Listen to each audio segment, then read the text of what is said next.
স্বর্ণ অলংকার আমি পেয়েছি, বর্তমান বাজার মূল্য 10 কোটি টাকা আমি ঘোষণা করেছি।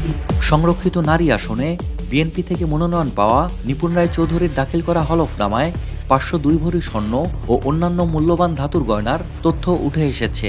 এ প্রসঙ্গে আজ রোববার দুপুরে একটি অনুষ্ঠানে যোগ দিয়ে নিপুণ রায় বলেন, আমার নিজ পরিবার ও শ্বশুরবাড়ি এই দুই পরিবার ভগবানের দান, জন্ম মৃত্যু বিয়ে এগুলো তো ভগবানের দান, সেই দিক থেকে আমি রাজকপালী।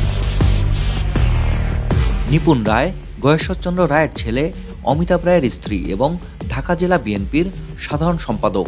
দক্ষিণ কেরানীগঞ্জের একটি মসজিদের সংস্কার কাজের অনুদান দিতে এসে 502 ভরি স্বর্ণালঙ্কার প্রসঙ্গে নিপুণ রায় বলেন, আমার বিয়ের আগে পরে এবং পরবর্তী সময়ে পিতৃকুল ও মাতৃকুল থেকে আমার শ্বশুরবাড়ির আত্মীয় স্বজন বন্ধুবান্ধবের পক্ষ থেকে উপহার হিসাবে পেয়েছি। সেটা আমি আমার সম্পদ বিবরণীতে সুস্পষ্টভাবে ঘোষণা করেছি। এটা নতুন কোনো ঘোষণা না, আমি এটা সততার সঙ্গে ঘোষণা করেছি।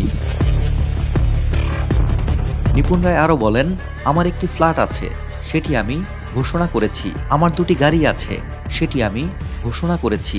আমি যখন ঢাকা ব্যাংকে চাকরি করতাম তখন আমি ব্যাংক থেকে লোন নিয়ে আমার প্রিমিয় গাড়িটি কিনেছিলাম। পরে আরেকটি গাড়ি কিনেছি।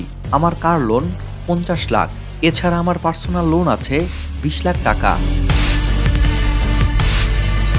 বিএনপির এই নেত্রী বলেন, আমি আপনাদের উদ্দেশ্যে বলতে চাই, আমরা সততার সঙ্গে রাজনীতি করি। আমি ওই পরিবারের সন্তান যে পরিবারে আমার বাবা যখন এরশাদের আমলে মন্ত্রী ছিলেন তখন অনেক মন্ত্রী দুর্নীতির দায়ে কারাগারে বন্দী ছিলেন, কিন্তু আমার বাবার নামে 1 টাকার দুর্নীতিও খুঁজে পাওয়া যায়নি। সর্বশেষ দেশনায়ক তারেক রহমান সততার পুরস্কার হিসেবে তাকে 2026 সালের নির্বাচনে মনোনয়ন দেন। বিজয়ের মাধ্যমে তাকে সংস্কৃতি মন্ত্রণালয়ের দায়িত্ব অর্পণ করেন।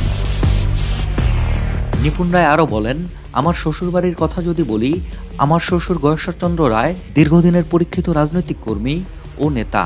তিনি বিএনপির স্থায়ী কমিটির সদস্য। সাজ্জাদ শুভ, দেশকাল নিউজ।